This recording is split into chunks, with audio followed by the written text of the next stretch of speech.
everyone, welcome back.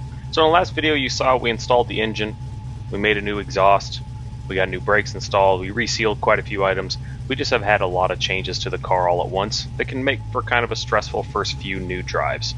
So what we're going to do in this video is we're going to take the car out, we're just going to shake it down, we're going to check everything twice, and we're just going to make sure that everything looks like it's bedding in correctly and that it's going to do exactly what we need to do so that we're in good shape for the race week.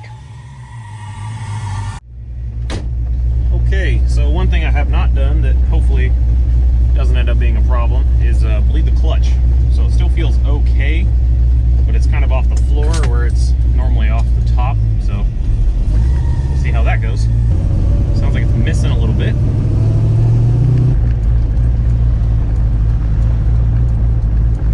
New brakes in the back, new tires, new engine.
Temperatures are in check. We have 35 pounds of hot oil pressure, which is totally fine. I don't know why it sounds like it's missing a little bit though.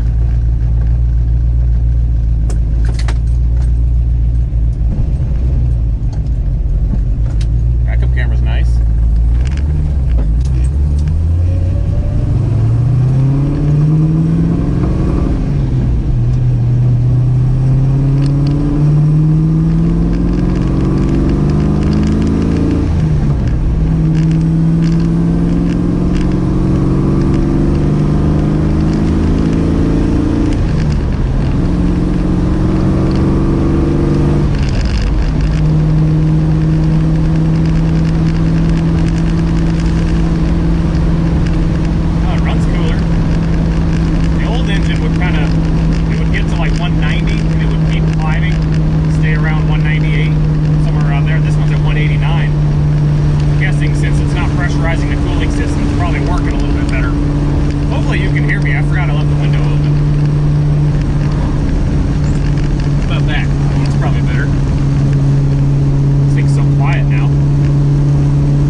Feels good. It all feels a little bit different. It's been a little while since I've driven this thing.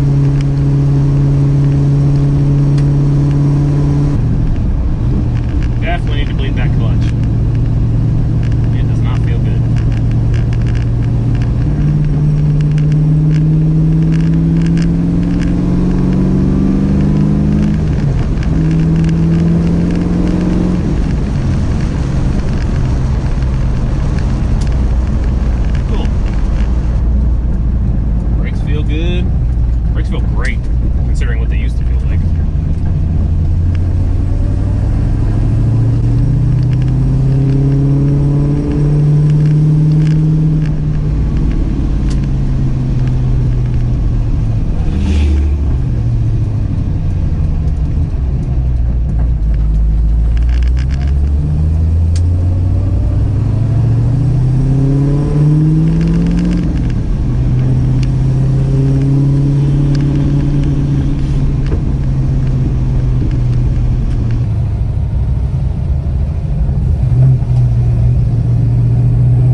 fixed, we'll be good.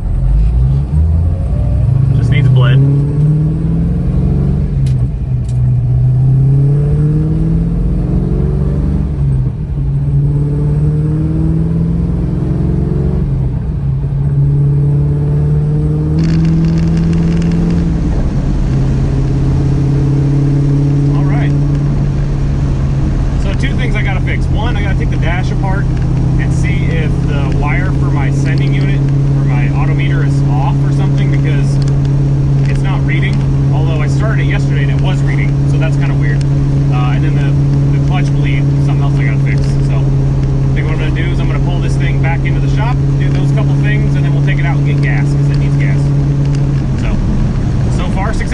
Temps are 192, still good on the oil pressure. It's actually dropped down to like 32 and hot, since it's probably actually hot now that I've driven it. Fuel pressure is good, battery voltage is great. Yeah, everything looks good. Okay. All right, so here we are on a long drive. Everything's looking good. Got the rear camera working, which is cool. All the vitals look good. Hot oil pressure does drop into the like 29s, but it's never really gotten any lower than that. Got the oil pressure gauge working. The sending unit died, so that happened. But everything else is doing good. All right, welcome back. So we are troubleshooting a driveline vibration. So at this point, I'm not really sure where the issue is. Pretty much feels like it's in the differential. But what I did last time I had the differential apart, I swapped the driver's side axle with the passenger side axle. I thought that it was maybe bent. So these are junkyard axles, right?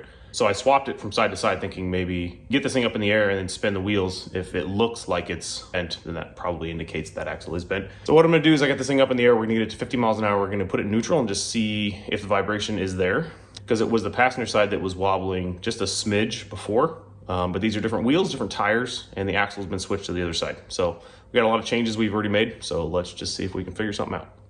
All right, so I just started it up and put it in 6th gear and just kind of let it run for a little while. So 60, 70 miles an hour is kind of what it got to.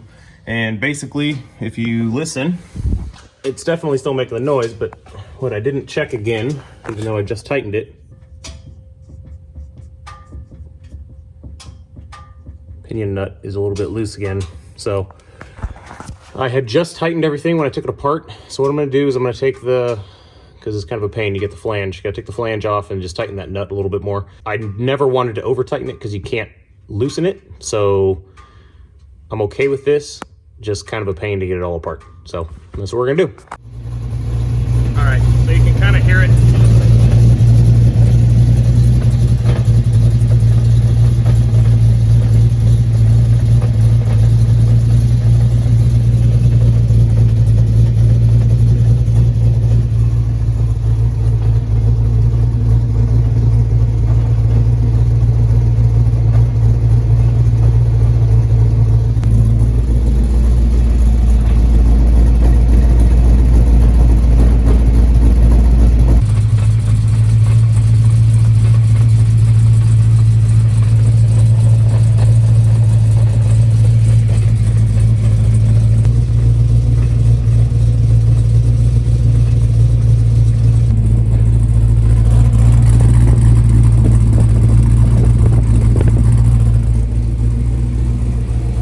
All right, you have to excuse the fans. So I ran it with all the bottom bar adjustment out, right? So basically at 0.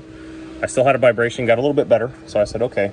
So what I've done is this top hole here on the top bar, I went from the bottom to the top and now I have 3 degrees of up. So I'm gonna see if that fixes the driveline angle and see if that fixes the vibration, because I know these 8.8s can be kind of finicky with the angles, and that can cause some of the issues. So when I originally had the 8.8 put in here, when I did it, it was on leaf springs, and I welded on the brackets where I thought they should go. Well, I was off by, 5 degrees or something like that. So I put shims in it, and the shims totally quieted down the differential. So I know that these are a little bit finicky when it comes to that. So I'm hoping that the 3 degree difference here should make a big difference. So we'll see. Okay, car's running good. We just kind of took it out for a little test drive. I made some suspension adjustments. Like I said, I changed the top bar angle. Seems to have made a good difference. So we're just gonna kind of take it for a little drive.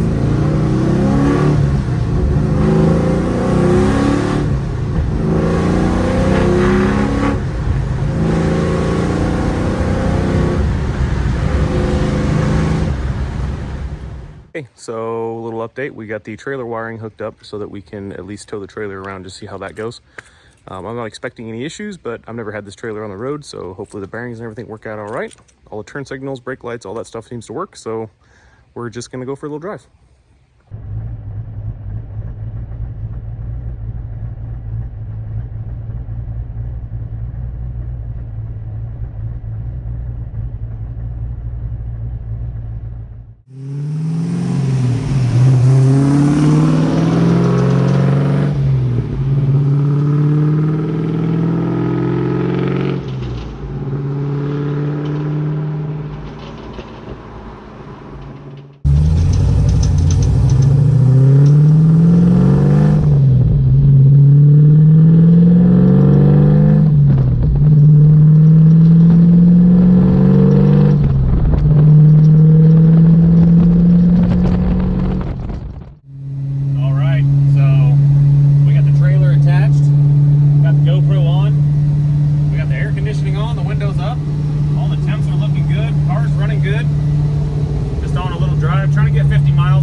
50-mile break-in oil.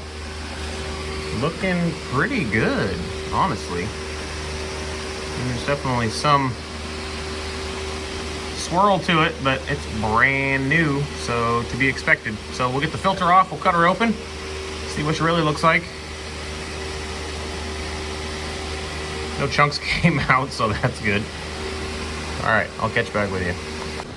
Our family recently acquired this guy, this 23-pound shop cat. What do you think, Walter? You just want to be out in the shop, huh? Just rolling where I normally work. Having a good time. He's a ragdoll. Yeah. Mm-hmm. And for a white cat, he loves to go outside and get dirty. Don't mind my ripped glove. Pre-used. Okay, bye, Walter. All right, so we're home. We got the oil drained. I don't know how much of this you're gonna be able to see, but this is all the oil out of the filter. There is definitely a cloud of metal in there. So we're gonna cut the filter open and see how bad it is. Of course, when you build a new engine, this is bound to happen, so it's nothing to really freak out about yet, but it's the oil changes after this that keep producing oil. Those are the ones to worry about. So I'm gonna drain this into the holding tank here. So we got a fresh spot to start looking at the filter element. All right. There we go. Can you see that if I jump it in there? More or less. There we go. Okay. Fancy. Take the O-ring off first. Try not to get it all over your face.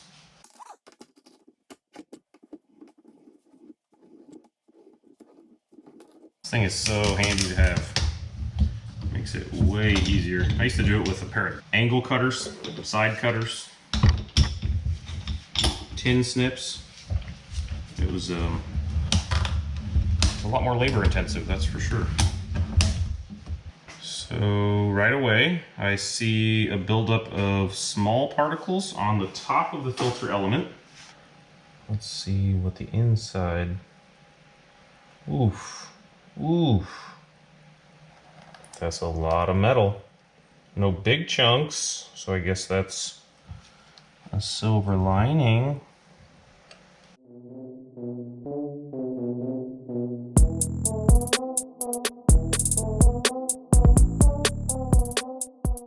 Well, there's some chunks. So what I'm gonna do is once I kind of get this opened up so I can see everything, I'm gonna run a magnet on this stuff, because if it's magnetic, then we got metal to metal that we don't want.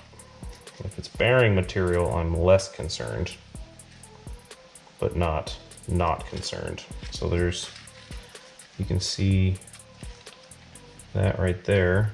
There's one decent sized chunk. Well, from what I'm seeing so far, I feel pretty good. Could always be better, could be no chunks at all, but these don't look too abnormal. You have to remember, I also ground all of the oil passages on this thing. And even though I pressure washed it like 3 times, you can never really get all of it. These weird little hairs. They're like plastic hairs. Strange. So there's bound to be some aluminum in here.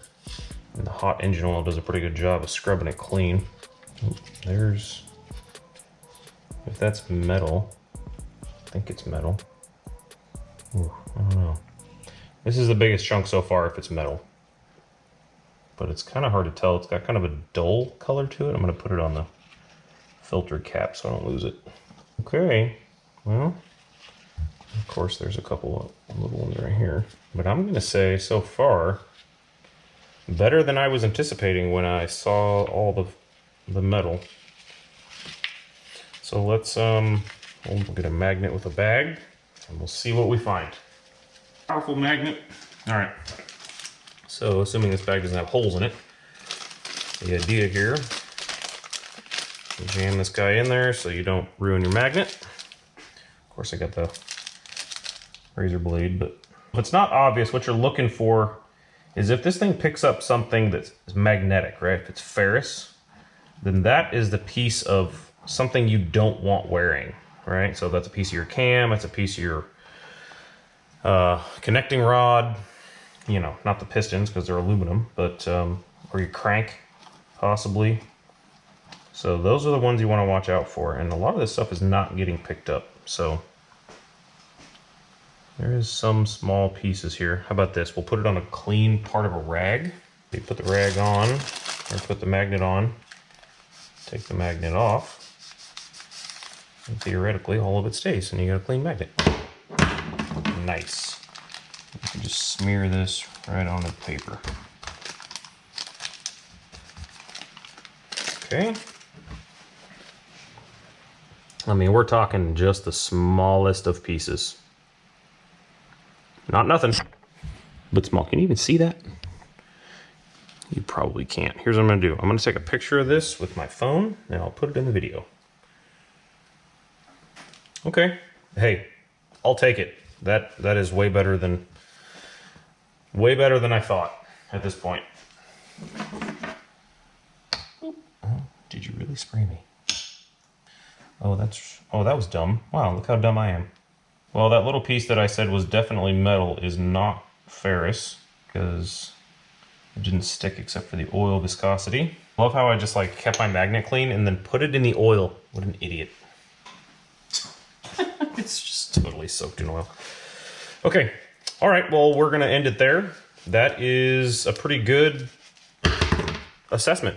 Like I said, something to remember, when you build an engine, there's a lot of metal that's new, right? So I mean, the cheeks of the bearing, if nothing else, when you have all of your clearances right, when they machined it, they could have left a little bit of tolerance on the outside of it. So when you get that crank spinning and you like, you know, kind of increase the RPMs a smidge, it'll start shaving off those edges. And that can happen anywhere and on any part that you've put in, right? So there is going to be some metal, there is going to be some amount of wear. You want as minimal as possible, like I said, but this is why we change the oil very frequently when you first put an engine in. So I got to 51.2 miles, decent amount. Seemed to run pretty good minus the miss that I have, which I'm pretty sure is either the coil extension harness, which is the one that happens to be on the side that the wire pulled out of when I took the engine out, or I have a spark plug wire that's burnt. One of those I know had a burn mark in it. I just didn't replace it because that side never had issues. So I'm gonna put new filter in, new oil, and look at the coil extension harness and see if that's the issue, or pull the plugs out probably. I should do a compression test. I may just do that. And then I'll get back with you.